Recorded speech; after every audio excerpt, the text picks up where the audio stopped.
They're Romania's biggest demonstrations since the fall of communism.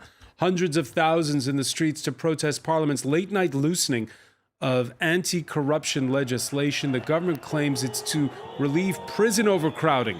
The opposition says it's to get the leader of the ruling Social Democrats off the hook in a scandal. This goes well beyond partisan politics. A little over a year ago, there was already outrage over the flouting of rules and regulations in the Bucharest nightclub fire that killed 64 people. How do you fight an ingrained culture of corruption was the question then and now. More broadly, have standards improved since the country joined the EU in 2007? Looking ahead, what are the prospects for Romania and its place at the eastern border of Europe at a time when neighboring Bulgaria and Moldova are warming to Moscow and cooling to Brussels? Today in the France 24 debate, we're looking at what looks like Romania's boiling point when it comes to corruption. With us from Bucharest, Sebastian Borduja, who heads PACT, the New Civic Action Party. Thank you for joining us. Thank you for having me. It's a pleasure to be with you. Also in the capital, Andrei Pop, member of parliament for the ruling Social Democrats, in disagreement, though, over this decree. Good evening to you all. He was Romania's Minister for European Integration in the late 90s. Alexander Herlea heads La Maison Roumaine, the Romanian house here in Paris. Thank you for being with us. Thank you for the invitation. And we want to welcome Andreea Dumitrașcu. You were protesting, we'll talk about it a little bit more in a few minutes. You were protesting here in the French capital last night. You're with the association, the Café of Romanians, Le Café des Romains. Thank you for being with us. Thank you. And with us from the Romanian capital, Sorin Ionita of Romanian think tank, the Expert Forum. Thanks for joining us. Good evening. The France 24 debate on Facebook and Twitter, the hashtag F24 debate. Up to 300,000 protesters across the country. Again, the biggest crowds since the fall of Nicolae Ceausescu. This is an unprecedented abuse on the part of the government. It's a blow against democracy and against the direction of our country. Protesting is the only thing that we can do to try to change something as ordinary citizens. We are raising funds to build a prison so that all those who violate the law in Romania will have a place there. That's how money was raised at one time to build a school. Now, we want to raise funds so that the detainees have the place that they deserve. And as we speak, we can show you live footage from the Romanian capital. It looks like it's ready for a third night of those big protests. Sebastian Borduja, what's the scene where you are? Honestly, I think it's a beautiful thing that's happening in Romania. Hundreds of thousands of people across the nation are standing up for democracy.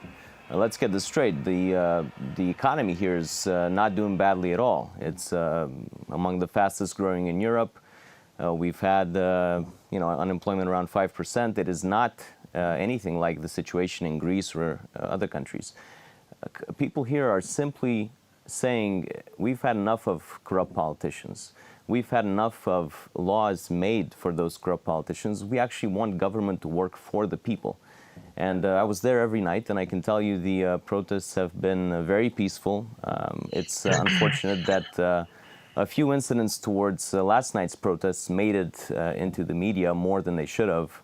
A couple of soccer fans tried to make it look like it was a lot of violence there, but actually it was a beautiful thing to watch. I was in the middle of the Victoria Square in Bucharest, 150,000 people peacefully demonstrating, calling onto the government to pull back this emergency ordinance that is truly an abuse.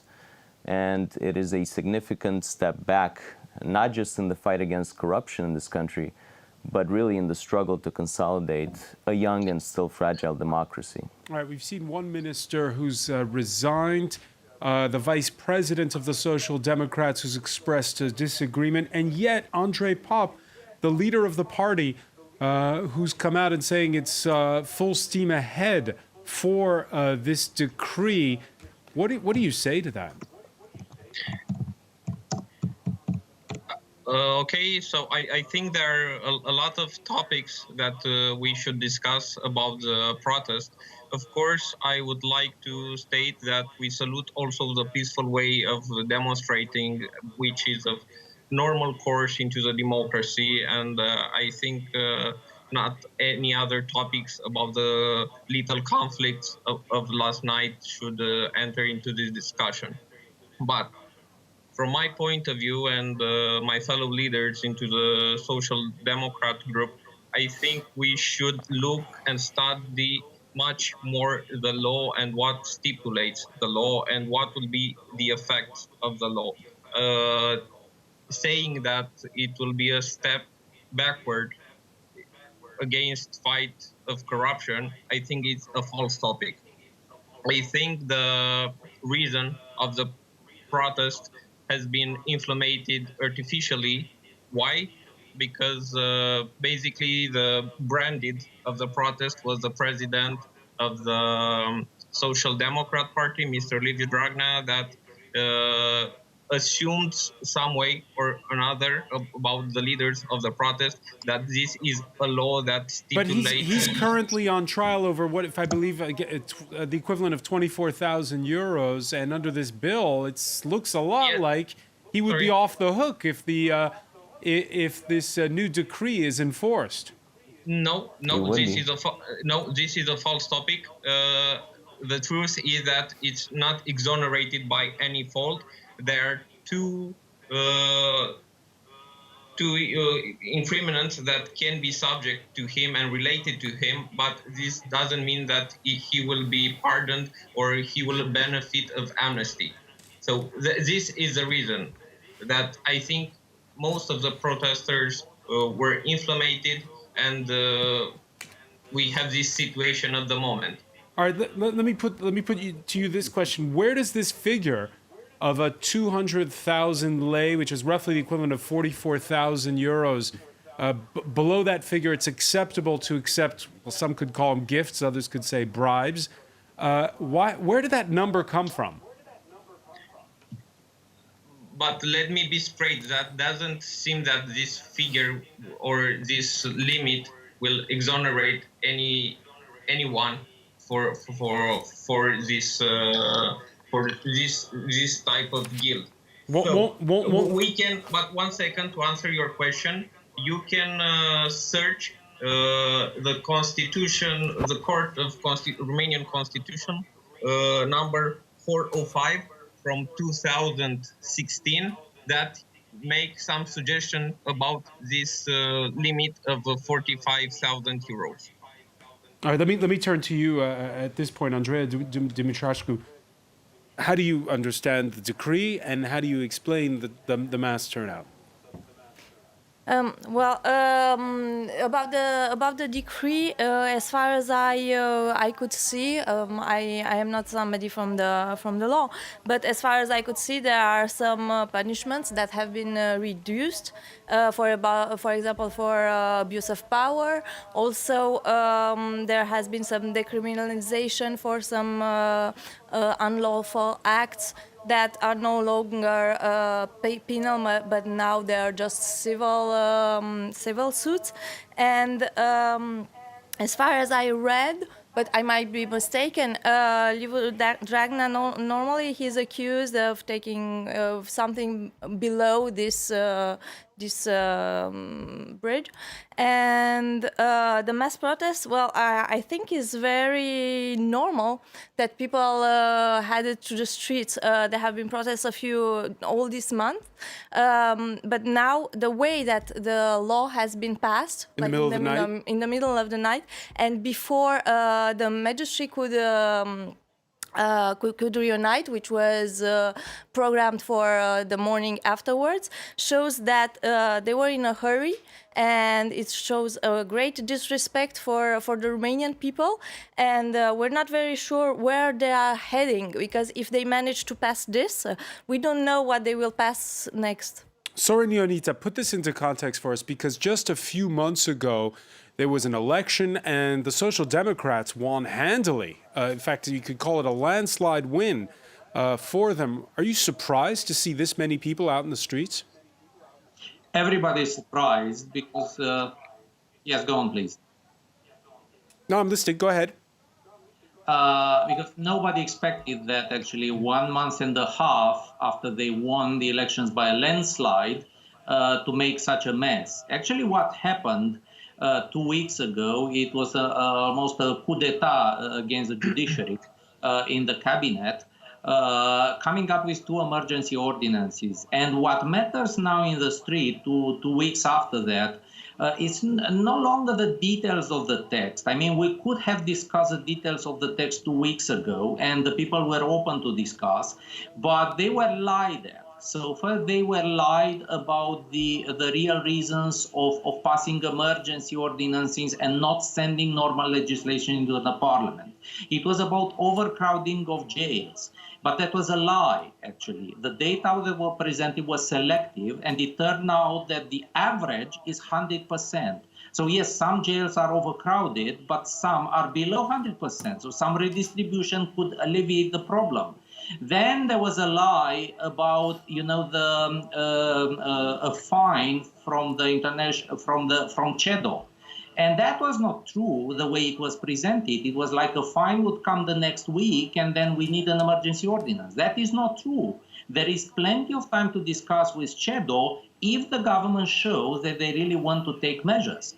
And then the third thing is that they never spoke about this during the electoral campaign. Last year in Romania, we had 2 rounds of elections, local in the summer and the parliamentary in December. So almost a full year was electoral campaign. Nobody said one word about pardons or these amendments. And suddenly it became the major problem in Romania. So now we are past this stage. No matter what they say about the technical aspects of the text, nobody would believe them. So this is actually the mood out in the street, that they were lied at, and these people are not trustworthy. We cannot have a dialogue with people who keep lying, actually, about everything. So it's very trendy, we speak to them with fake news and alternative realities. This government lives in an alternative reality. And of course, people do not trust them. They made some amendments to the last text. And surprise, surprise, one of the emergency ordinances became a law in the parliament, the one about pardons. So apparently the overcrowding of jails is not so urgent anymore. So how about the other one? Why do we keep the other one on the fast track as an emergency ordinance? There's no reasonable explanation for these things. From the Minister of Justice, who today actually, he said, he delegated his power to a Secretary of State, so he's no longer in this subject. It's surreal, actually. Yeah, he's taken a leave of absence till February the 7th. Those protests taking place in Bucharest, but also cities like Cluj, Sibiu, and Timișoara, which was, of course, the city which was the cradle of the revolution that overthrew the communist regime. Alexander Alea, when you look at what's going on right now and these images that we're seeing from the streets of Bucharest, how far has Romania's democracy come? Well, let me start by emphasizing that what happened now in Romania is linked mainly with the state of the nation. It's linked with the situation of how Romanian made progresses towards the respect of ethics, I would say, even of morality. So this goes beyond partisan politics. It's linked because some parties are really totally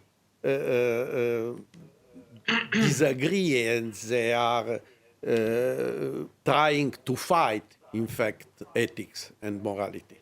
The only objective they have, and this is a key point, in my opinion, is that their objective is to defend only their own interests. They have nothing to do with the country's interest. Sebastian Borduja, how much of this we've been talking of now? Let's not go over it again. How much of it is partisan politics? Is it a bigger problem than just parties? Is it a mindset in Romania that that says okay to corruption? I really don't think so. Maybe in the political arena, we have this mindset where politicians think they can get away with anything, really, for the past 27 years. And you see this in how they have been handling this crisis with, I'd say, unparalleled arrogance towards the media, towards the protesters. Yes, we respect you. However, we're moving full force, not changing anything, and really just pushing forward with these tremendous steps back in terms of anti-corruption. And I think it's really a positive sign that so many Romanians took to the streets. It was a surprise for everybody, and we all saw the recent elections. The participation rate was not high. Many people are disillusioned with how the system is working, how democracy is working. And so to see so many people come out and say, this is not okay, For you, that's heartening. is really positive news. We're going to pick up on these points. Absolutely. When we come back, you're watching the France 24 debate.